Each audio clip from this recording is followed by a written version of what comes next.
The test isn't whether you get the greatest business idea in the world the first time out.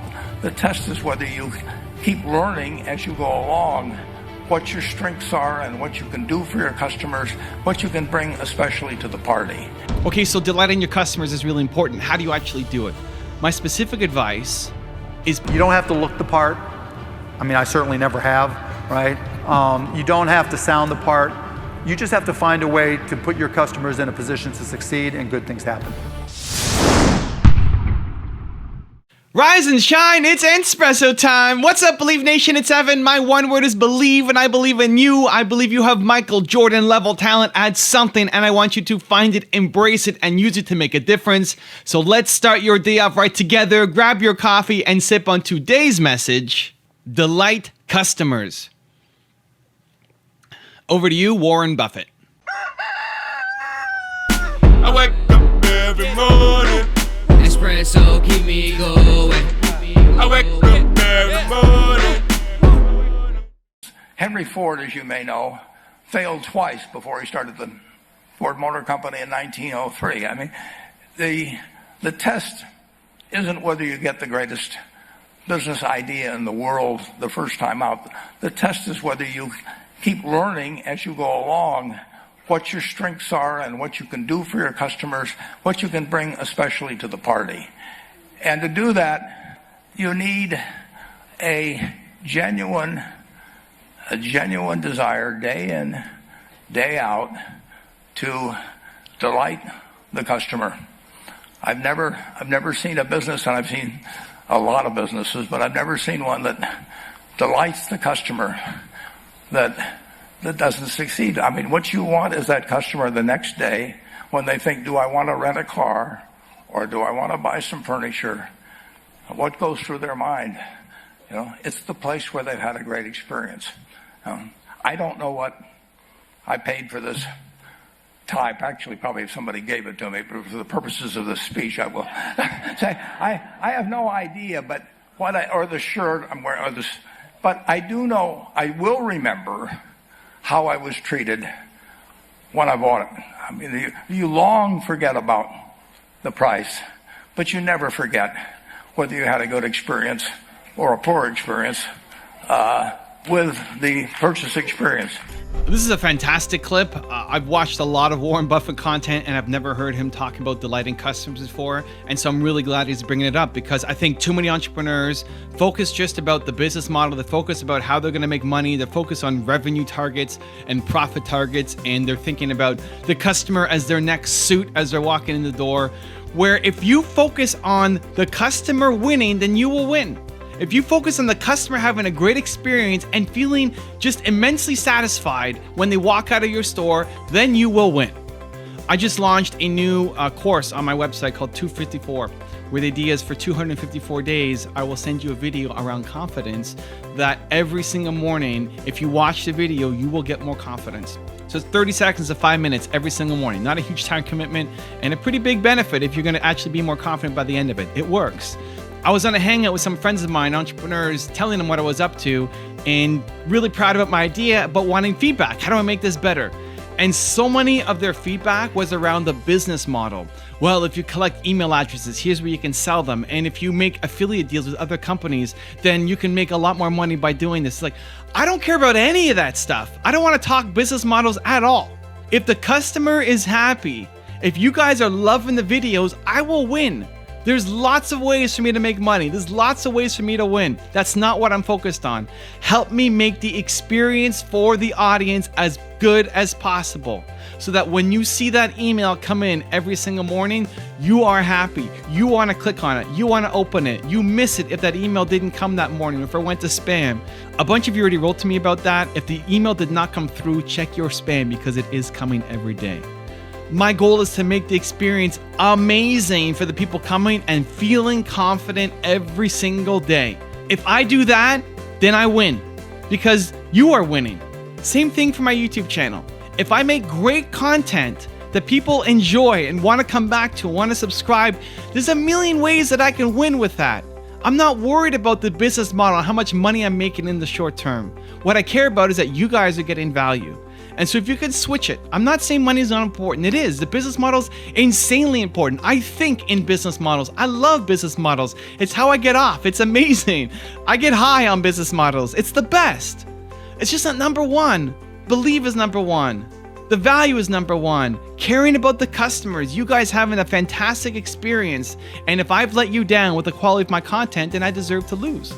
I deserve to be at 1.3 million subscribers and not 10 because the content's not good enough. Everything needs to get better.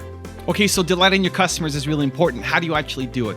My specific advice is put yourself in the shoes of your customers. Actually be the customer. I make videos that I want to see. I make videos that I'm proud of. I love that Warren Buffett is talking about delighting customers. I'm learning from it. I am my own audience. If you are your own audience, then say, would I buy this? Is this shoe that I'm making actually good? Or is it a piece of junk that I'm selling just trying to make money? Like, would you actually use the thing? Are you actually proud of this?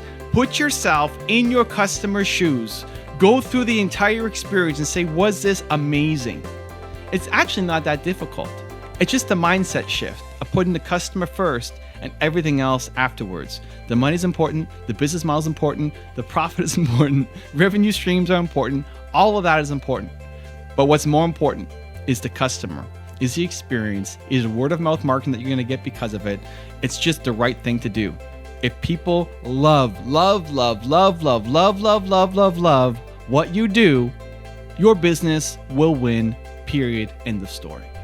Now I've got a really special bonus clip that I think you're gonna enjoy, but before that, question of the day, I wanna know what is one thing you're gonna add now to your product offering, to your service, to how you do business, to better delight your customers? What is one simple action that you are going to do today to better delight your customers? Leave it down in the comments below. I'm curious to find out, and when you write it down, you're much more likely to actually take action and do it. So put it in the comments. Thank you guys so much for watching. I believe in you. I hope you continue to believe in yourself and whatever your one word is. Much love. I'll see you again tomorrow morning for another shot of espresso, and enjoy the bonus clip. I wake up every morning. Espresso keep me going.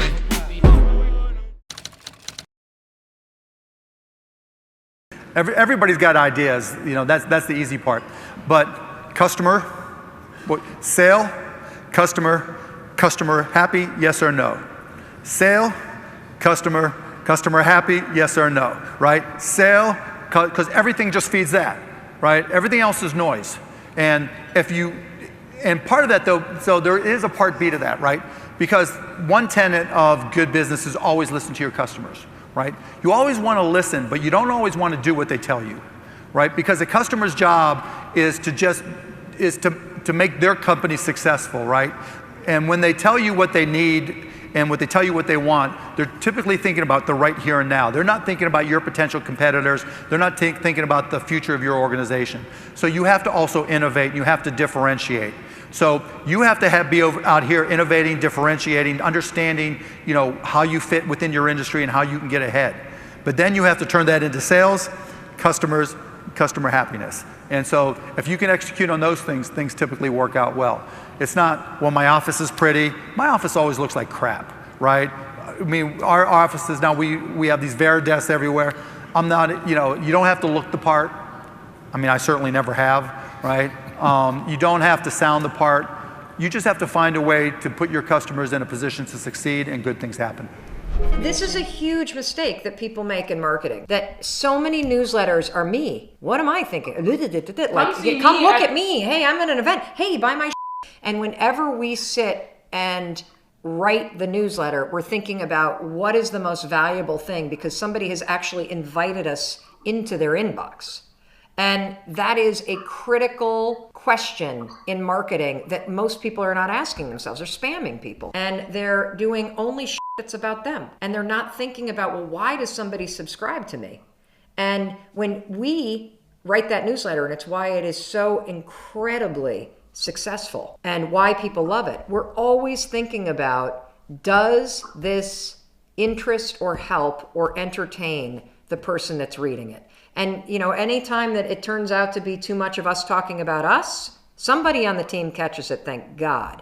Because there's nothing more annoying than having somebody go on and on and on about all the cool shit they're doing versus thinking about what are some interesting hacks and links and cool things that we can introduce people to that might improve their work or their life. Do you think you should focus on making something that you believe people want or something that you want?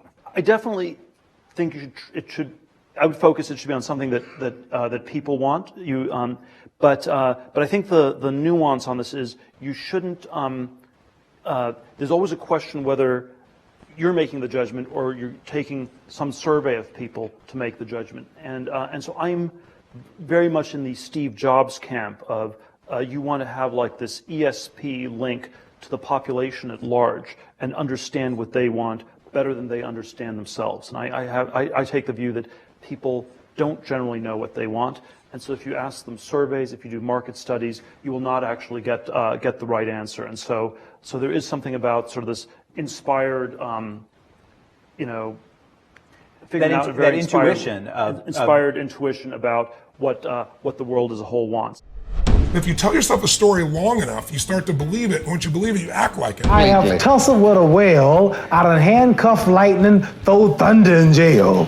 Now you know I'm bad. Only last week I murdered a rock, injured a stone, hospitalized a brick. I'm so mean I make medicine sick. The fundamental key to success is it can take between 18 and 254 days of taking action for a new habit to stick. I've created a new course called 254 Confidence, where every single day for 254 days, I will be sending you a video between 30 seconds and 5 minutes long that you start your morning with around making you feel confident. It's absolutely free.